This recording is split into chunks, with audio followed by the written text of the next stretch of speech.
What would you be doing if money were no object today?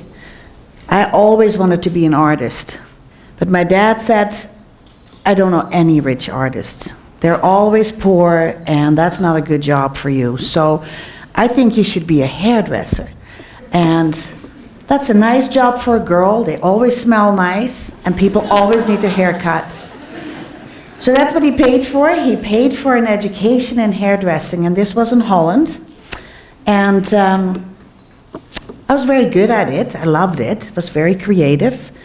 So at age 18, I had my own business.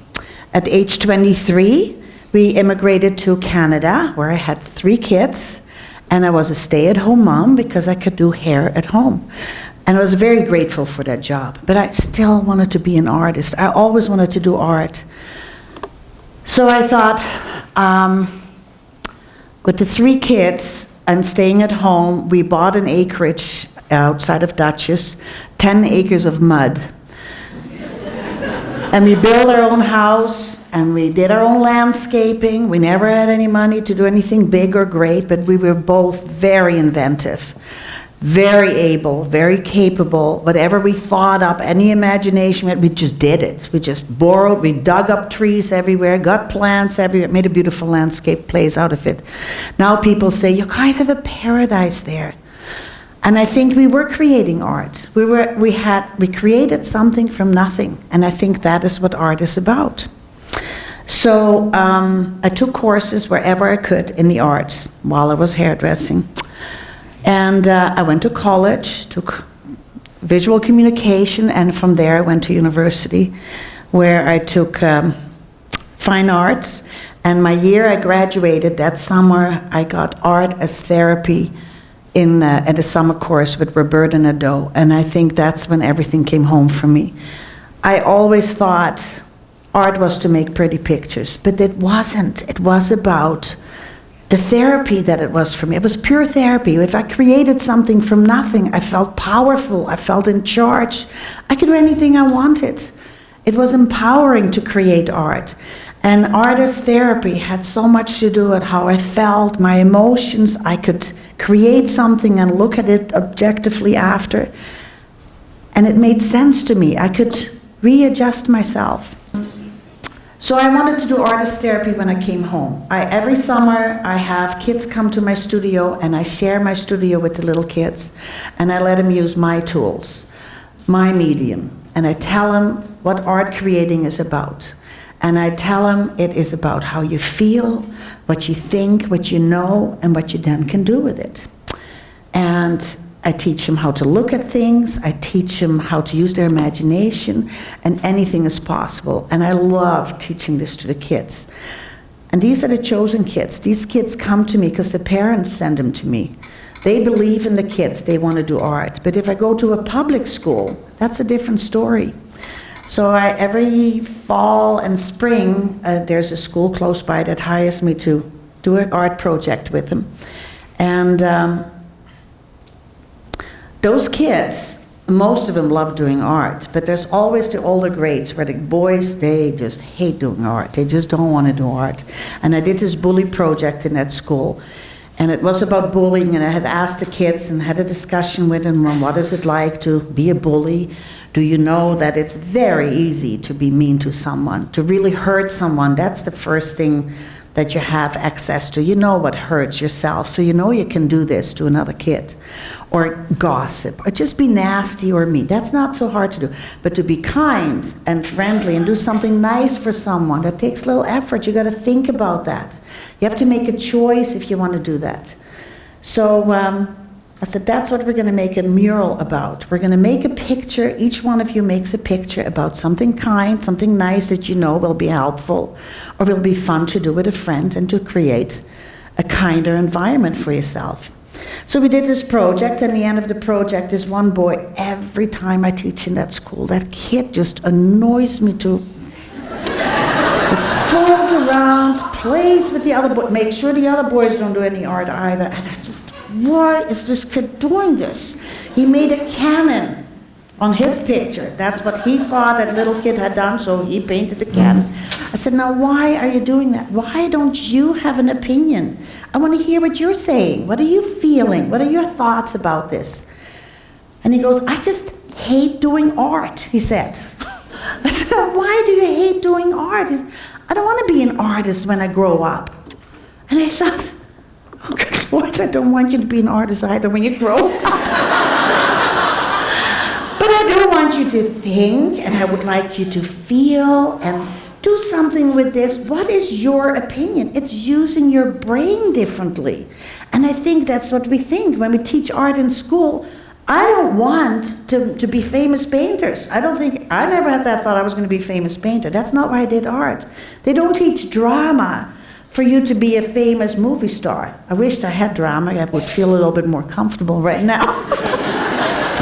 Dance and music are taught they don't want to be pop stars when they teach music or famous ballerinas. These courses are always cut if there's a budget cut. And I think they're really important, more so now than ever. Yo-Yo Ma, a brilliant musician in the United States, had the same idea. He wanted to bring the arts into the school system. He realized these kids in Chicago, he tried a Silk Road project, he called it, and the lowest scoring school in Chicago, he wanted to infuse the professional artist into the school system. And so this school was that had no hope. These kids weren't doing anything, very poor scores. And so for 2 years, he had professional artists work into the school. They had dancers, they had music, they had theater, and they had the visual arts. In 2 years, this school became the biggest success story. They now had the highest scores in school. Language skills, math skills, social skills. The kids loved going to school. This was passionate learning, and this was a success story. The Silk Road project is now taken in by the Harvard University, where he used to go to school, and they're going to continue this. Another example was in Roxbury, Massachusetts. 7 years, 6 principals. Teachers would quit. Very low attendance of the students. Poor marks, crime, violence. There were weapons in the school. They had security guards there. Teachers didn't really want to teach there at all. The kids didn't want to go to school. It was a really bad situation. So this 6th principal arrived and he decided, I'm going to make a change. I'm going to fire all the security guards and I'm going to hire art instructors. And the teachers were like, what are you thinking? We can't go to school. These kids bring this is elementary school. These kids bring weapons in their backpacks. So what are we going to do without the security guards? He said, well, obviously this is not working. So we're going to make a change. We're going to hire art instructors and we're going to see what this is going to do with the students. And it was a huge success story. Again, the math skills, language skills, social skills. The kids loved going to school. It was passionate learning. Attendance was up. Academic achievement was up. No more violence. The hallways were filled with colorful paintings that the kids had painted. They were so proud to be part of this school. Why is that art can do this with the kids, I wonder? And it is the way we teach. It's not about making pretty pictures. It's really about how you deal with life, how you deal with information. And I think that's why every time there's a budget cut, and we say money is an object, we can't afford to have these art classes and these dance classes and let's cancel that. Anybody can teach that. And I don't think that is the point. I think we need to make these kids use the arts to create and to make things and do something with the information they're getting. Most of the time I see kids now that are having a hard time getting their hands dirty. They don't want to do anything. They just want to sit there and be entertained. More information. They take lots of information. They're very good when I introduce a project. They listen to me. And then I tell them, now do something with them, and then they go, oh, we were supposed to do something with this information? They're so prepared to listen to things, and then it just goes in one ear and it goes out the other, and that's it. They don't really have a plan to create anything or do anything. So when you ask them, they have to really think about it, and they have to solve problems, find solutions. And I think we need to prepare our kids more and more today to do stuff, to process that information, process their emotions, their feelings, and become artists. Because you can solve any problem. It's not about the pictures. It's not becoming a pop singer. My own kids, they always, oh, are your kids artists? I thought, no, none of them are. They're amazing photographers. My husband is a photographer. They have the eye, but my first son is a contractor. But the guy can see things and create things and solves problems when he sees them. He can make stuff what he sees. My daughter has a PhD in microbiology. And you think, well, how creative is that? It's not creative at all. But how she solves problems and how she finds solutions to things, she's always thinking outside the box. She's very visual. She can solve anything she wants and makes it easy for other people to understand what she's doing. My last son, he took drama in school. The third son, he was the performer. He was very comfortable on stage. He became a salesperson. I think he can deal with people. He can stand in front of them and talk very comfortably. Feels good about being on stage in front of people and explain what he's trying to sell them, and always finds creative ideas to do his job. And I think these are art. That's what the art is about, to prepare our kids for their jobs, for their future. Present themselves, be able, capable, find empowerment. Why do we take this away from our kids? I think we need to keep that. My grandkids, I asked them, so what do you learn in school? And they go, nothing. I said, well, haven't you learned? I know they learn lots. No, we're bored in school. And so my son has a girlfriend who has 2 kids, and they go to Calgary to an experimental school.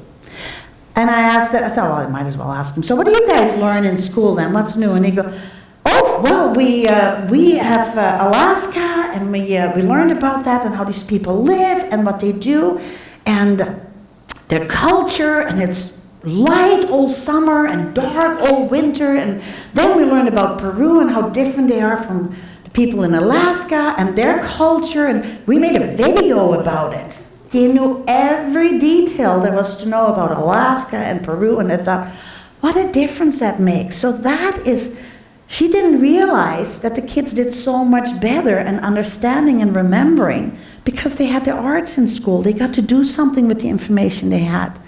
And so the more our kids play with video games and digital devices and getting information from school, when do we give them a chance to do something with it? I think that's where our future lies, our kids, and I think we should let them do something with it, and not, when money is no object, let's not cut the art programs in the school and let those kids do something and prepare them for the future. Thank you.